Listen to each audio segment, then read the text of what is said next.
Salut groupe! En ce mardi 12 mai, je commence par le mot du jour. Le mot du jour, c'est le mot algorithme. Algorithme. Donc, qu'est-ce qu'un algorithme? C'est masculin.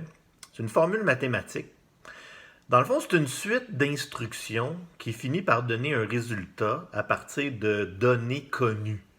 Concrètement, c'est quoi? Concrètement, en utilisant l'intelligence artificielle, l'algorithme surveille vos comportements et vous recommande quelque chose qu'il pense que vous allez aimer.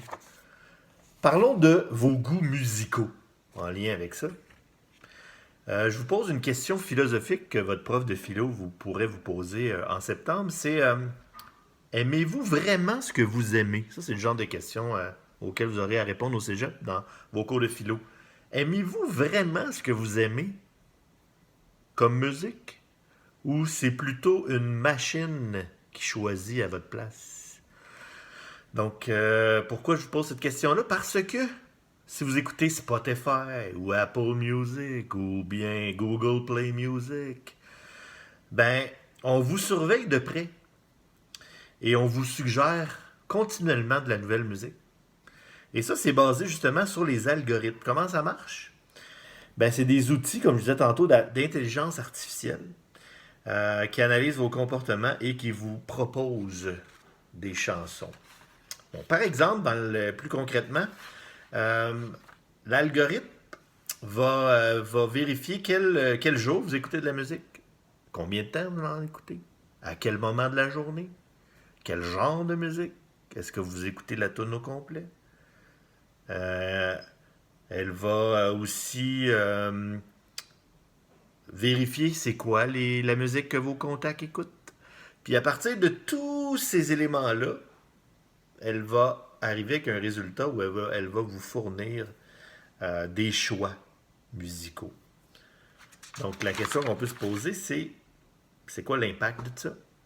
Mais il y a quand même un impact parce que si on regarde à cause de ces machines-là, donc on dit que 0,7% de tous les titres musicaux, 0,7, c'est pas beaucoup là, ben ça représente 87% de toute la musique qui est écoutée.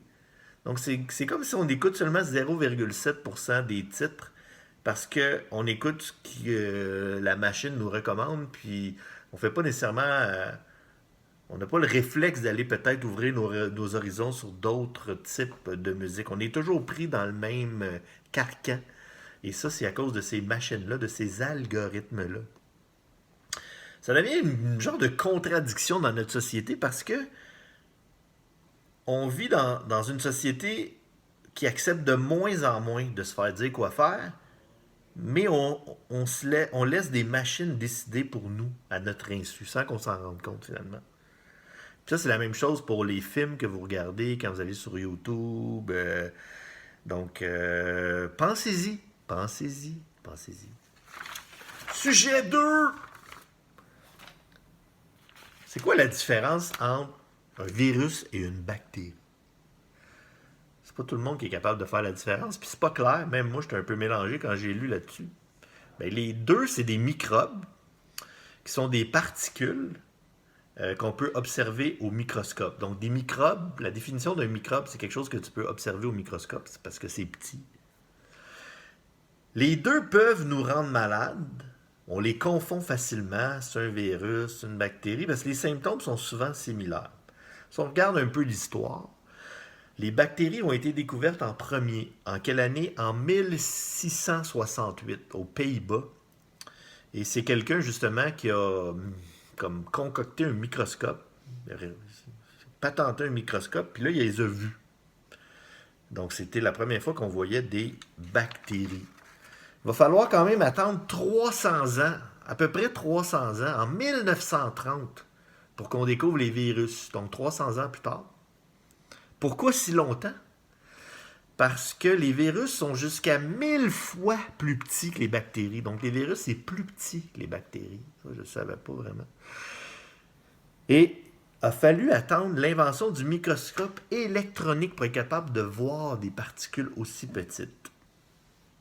Donc, ce qu'il faut savoir, c'est que la majorité des bactéries et des virus sont bonnes pour l'humain. La majorité sont bonnes.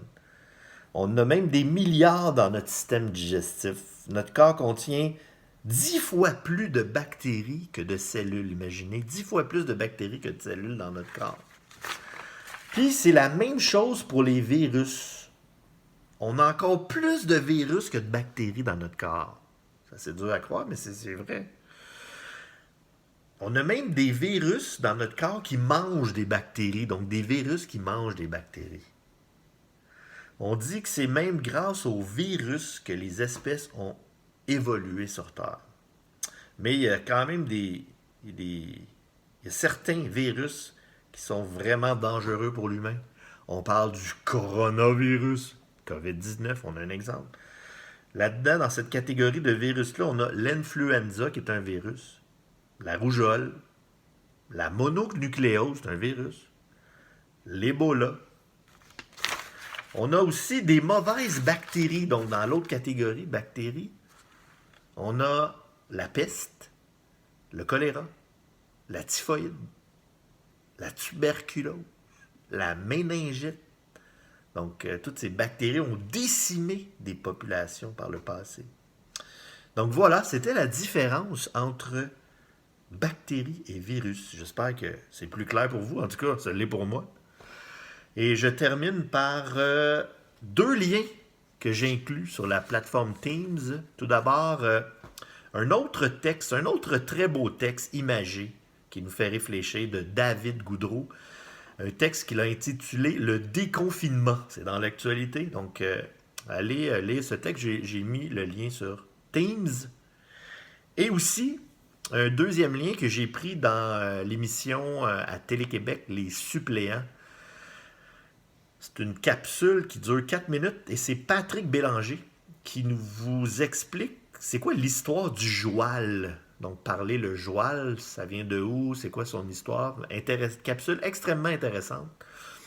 Et comme j'ai dit dans le cours de français qui a eu lieu hier, maintenant, tous les nouveaux liens que je mets sur Teams seront mis dans l'équipe Michel Camaraire, lundi 14h45.